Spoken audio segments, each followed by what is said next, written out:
win-win. Desire page 700, Christ suffered keenly under abuse and insult. Pag nasa katotohanan ka ba, may tayo naaabusuhin yung prinsipyo mo at pagkatao mo? Nakaranas na kayo ng pag-insulto sa inyo dahil hindi kayo pumapasok sa anong Sabat? Nangyari ngayon sa inyo? Nasubukan niyo na po ng mga insulto dahil ang trabaho mo o negosyo mo, pinagbubuti mo, ayaw mo magbigay ng under the table, ayaw mo magbigay ng korupsyon, kaya negosyo mo, ganun lang. Pero buhay kayo ng iba, sasabihin niya, kasi Kristiyano, pakita mo kami na yan. Pero mga kapatid, excuse me, hindi ported wala ng pera, mahirap ka sa mata ng Diyos. Aniwala mo kayo sa hindi. Kahit barya lang ang kita mo, kahit ang negosyo mo, bote, gara ka lang, at ang kita mo maliit, basta sagrado at integridad ang pagkita mo ng pera, mataas ang tingin sa iyo ng asawa mo at ng anak mo. Amen? Nakita ko huling sa picture, Daddy. Ito ang tatay niya. Sorry ho. Sa UP to, nakapunta ho kami, nagulat ako. Ito ang tatay. Ang nanay hindi ko alam, pero ang kita niya napakaliit lang. Ang mga anak mo niya, may problema. Pareho pa ng pilay. Naka-wheelchair. Alam niyo ba mga kapatid? Kahit saan ito niya ang tatay, ang nanay mababang buwelo ito pa. Iniiwan niya yun. Alam niyo, nakapunta po kami sa kanila, retired sila, nagulat po ako nung pumunta ko sa bahay nila. Dalawang floor po gawa sa bato. Ganito po palaki. Tapos nakita ko ninyo. At alam niyo ba, napag-graduate po nila ang kanilang mga anak, yung isa niya anak, architect, yung isa, engineer. Napakamot po sa ulo, sabi ko, paano nangyari? Pero may pangako po ang Panginoon sa mga tao na utumid kahit hirap ka sa una, ay tayo sa harap ng Diyos, hindi mahalaga kung paano ka nag-umpisa, ang mahalaga kung paano ka nagtapos. Ano sabi ng Panginoon sa Biblia? Ni David, O Panginoon, ako'y naging bata at ako'y tumanda.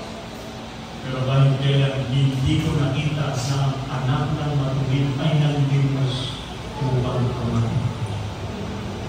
Amen. Ano nasa nila ho yung wala kayong pera, biglang nagkakatag magbibigay ng bigas. Ano nasa nila ho yun? Meron na yung social niya, wala kang pera, biglang tumulog yung Gcash mo, may nagbigay ng 20,000. Wow, sana. Ako'y nagulat ko isang beses, tumulog yung aking Gcash, walang-wala, nabigat, ang halagay 20,000. Ang problema ko wala naman akong pwedeng tanungan kasi nagkamali sa buong Pilipinas.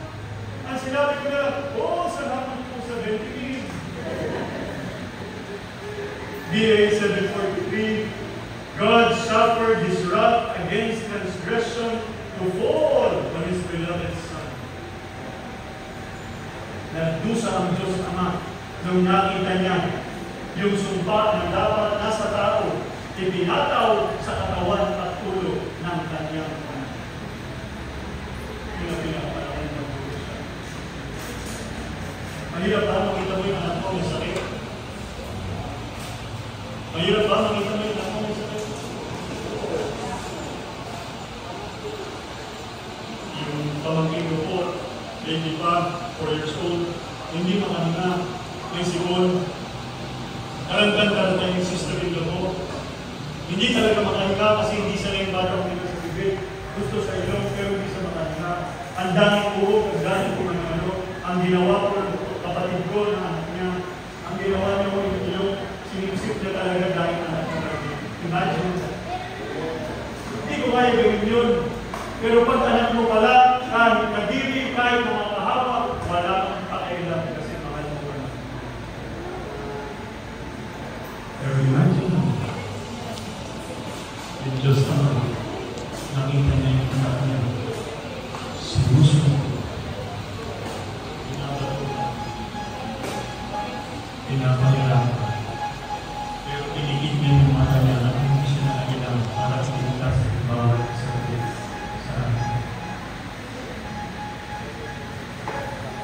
DA 7:4-6, paragraph 3, alone he suffered abuse, mockery from wicked men. Imagine mag-isa nagdusa ang Panginoon sa pangumuska, pambibiro, pang-aabuso ng masasamang tao. Naalala niyo po yung kanta, mga kapatid. Ang sabi ko sa kanta, he could have told 10,000 angels, but he died alone to set us free. DA 8:20, in view of all that Christ had suffered there and the unappreciated labor. Ganda. Pagkatapos daw magdusa ng Panginoon sa lahat ng ito, ang pinakamahirap daw na pagdusa, hindi na-appreciate ng tao yung sakripisyo ng binigay ng tao. Pwede ba yun? Ang dami-dami mong blessing, ang dami-dami nating guidance, pero sa gitna ng blessing at guidance na binibigay ng Diyos, hindi pa rin natin siya na-appreciate. Hindi pa rin natin siya maalala. Hindi pa rin natin siya binibigyan ng oras na ito. ang sabi ng ito na Malapit na ako matapos. 1 Timothy chapter 3, verse 12, them that live godly shall suffer persecution. Totoo ba ito, mga kapatid? Pinagaraw na nabubuhay na matuwid ay makakaranas ng persecution. Alam nyo, nakasulat sa Great Controversy, napakaganda. Bakit daw ang church walang persecution sa panahon natin ngayon? Di ba, noong unang panahon, ang church pinipersecute, napakali sa liyon, pinupugutan ng ulo, sinusunog, pag may hawak na Bible. Nasabi ni Ellen White sa Great Controversy, bakit daw ngayon sa panahon natin na nasa last days na tayo, bakit wala ng persecution ng church? Kaya niyo ako, bakit? Kayo ba? Nahirapan kayo pagpasok dito dito? May humarap ba sa inyo? May bumalik ba sa inyo? Wala. Ano? Bakit ang church walang persecution? Bakit? Ang makakasagot ko, promise, bibigyan ko namin ng pang-happy new year. Bakit walang persecution ng church? Family. Amen? We are protected by God's love and grace. Amen? Meron pa ba? Yan, kasi daw magkakapareho doon tayo ng religion kaya walang away-away. Amen? Pwede rin naman. Pero si Buddhas po, kapareho ng religion.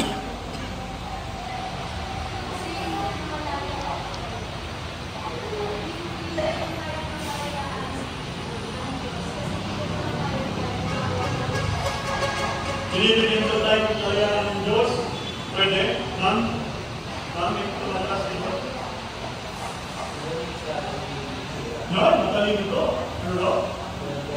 Iba na ang strategy ni Satan. Ano strategy? Ibang deceive sa loob ng church. Paano yun?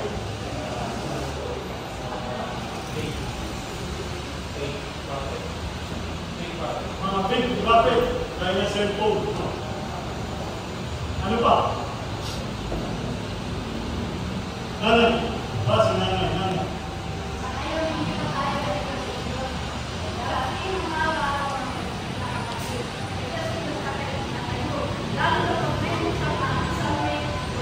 Salamat po, nanay. Salamat po.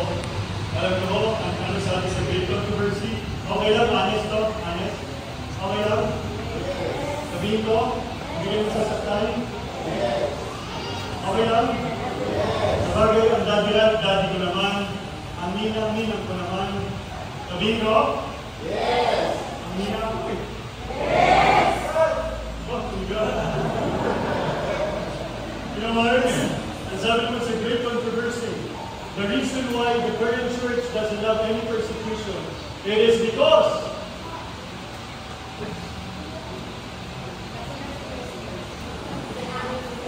Yes! Ang galing! Tama! Ang sabi doon, bakit na walang persecution ng church? Kasi maraming membro ng church kaayon sa libutan. Ano sabi? Hayaan mo raw na ang church na convert ng totoo kay Kristo, maging katulad ni Kristo, at kapatan ng mga yapak ni Kristo. Ano daw sabi? Biglang bubuo ang persecution, biglang usigin ang bayan ng Diyos. Bakit?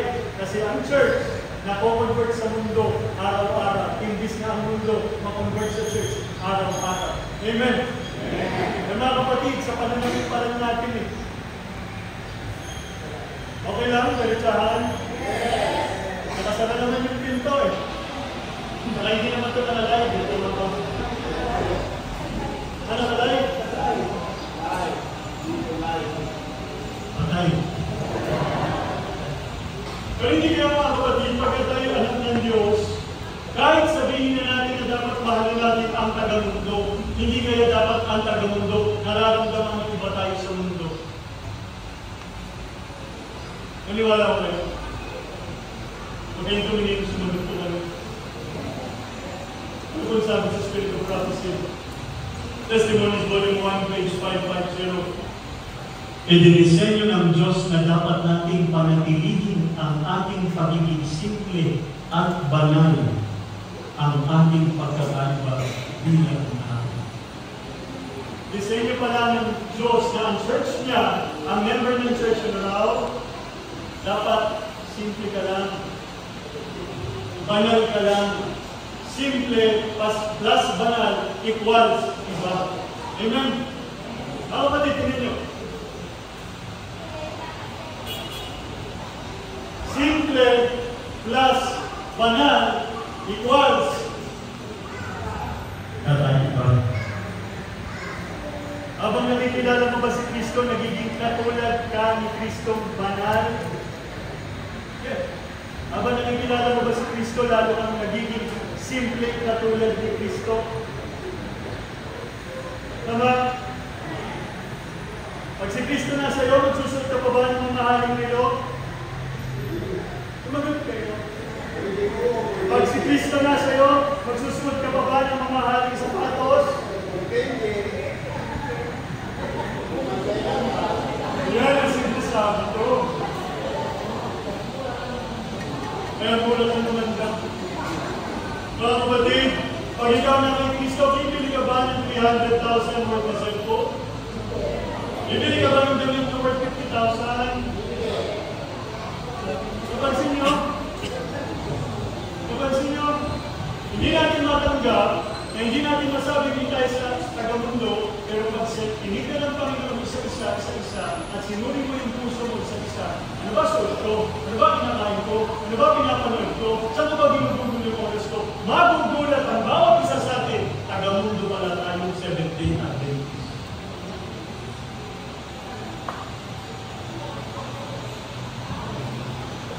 Amen? Amen. Ano po sabi? Bakit ba tayo iba? Exodus 33:16, tingnan ito ang salita. Ikaw ay lumakad kasama namin, kaya't kami naiiba. Tingnan yun. Kaya pala iba, kasi kasama mo ang Diyos, yung presensya niya nasa puso mo, kaya pala iba. Ang church bang ito ay iba sa ibang church? Ang church bang ito ay iba sa ibang church? Of course, Adventist pare-pareho. Pero ang tanong mo, yung ibang iglesia, iba ba dapat to? Kaya ibig ko ba dito yung Diyos-Diyosan? Meron ba dito may bulto yung Diyos-Diyosan? Meron ba dito? Wala. Diyan! Dito wala. Sabi niyo, amen. Ano? Sa mga puso ninyo, sa mga hawak ninyo ngayon, sa mga loob ng bag ninyo, meron kayong Diyos-Diyosan? O yan, magpapami na kayo. Meron kayong dito ang tao na ang Diyos-Diyosan niya ito? Sagot? Meron kayong tao dito na miyembro dito, matagal na, pero ang Diyos-Diyosan niya ito?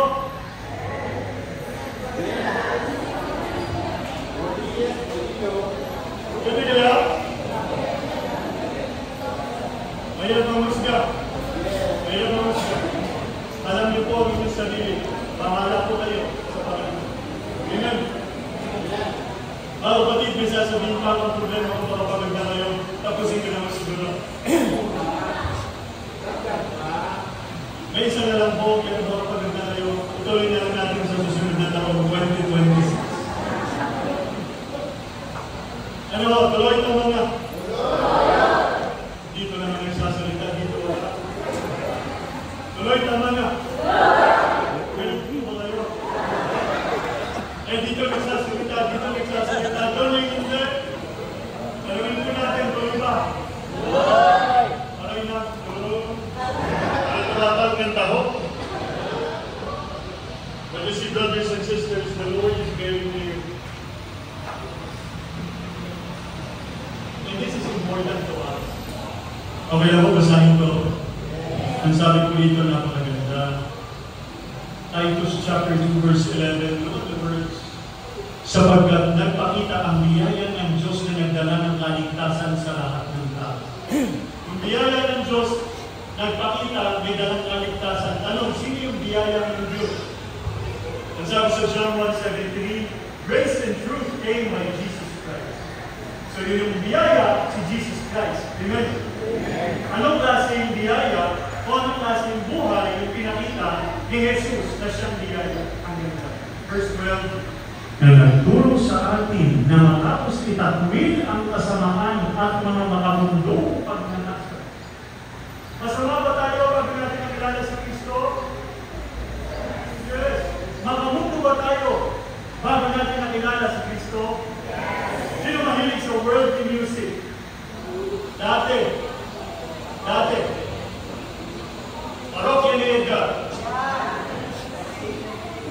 Huwag kayo magsabing yan, Tomas, kayo. Ano sabi? Pagkatapos naman nasa ang mga makamundong bagay, hindi niyo po yung salita, ay dapat tayong mabuhay ng may katinoan, matubig at banal sa kasalukuyang panahon. Amen.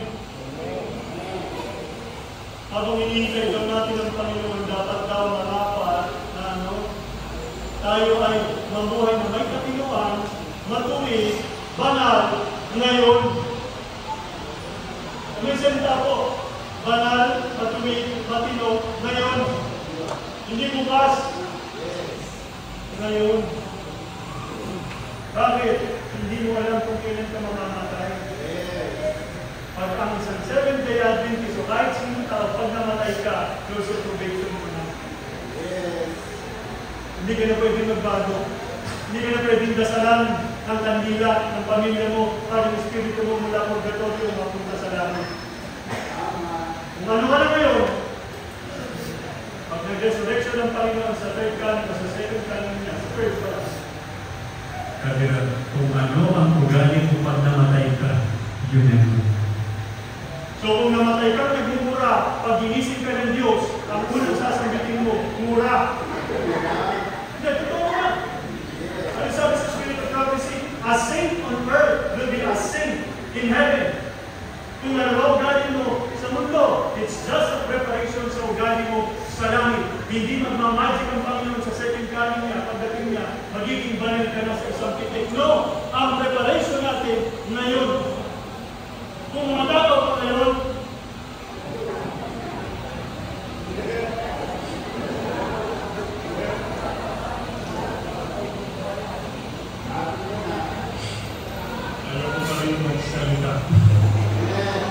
kung mahilig ka sa cellphone mo ngayon, at pagpastay mo Netflix ang pinapanood mo, pagdating sa langit, magtatanong ka sa anghel,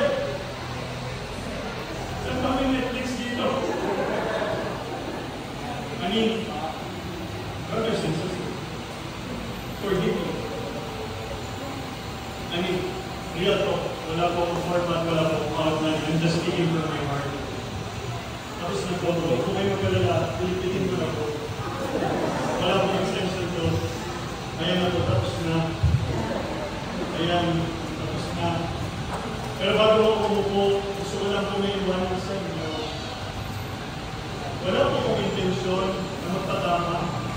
Wala po akong intensyon na ukit-kilin ang inyong kananaman. Sapagkat ang lahat ng sinasabi ko ay kainaan ko yung anak ko. Pero ang punto ko po mga sarili, Hindi ka naman dapat lang. 2025 na.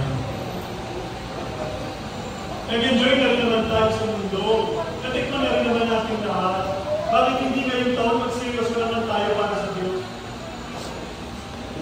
I mean, pumunta na tayo sa gusto natin, binili na natin ang gusto natin, kumain na tayo, nag-enjoy na tayo, pero hindi kaya magandang magtanong. Sa ganito kakapal na gagawa mo sa mundo at sa sarili mo, at ganito parang kakapal na nagagawa mo sa Diyos, timbangin mo. Hindi kaya pag tinimbang yan ng Diyos,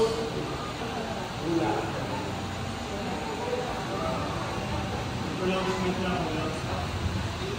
Mga kapatid, purihin ng Diyos, buhay pa tayo, bakit pwede tayong bumawi ngayon? Anong sabi ng Panginoon?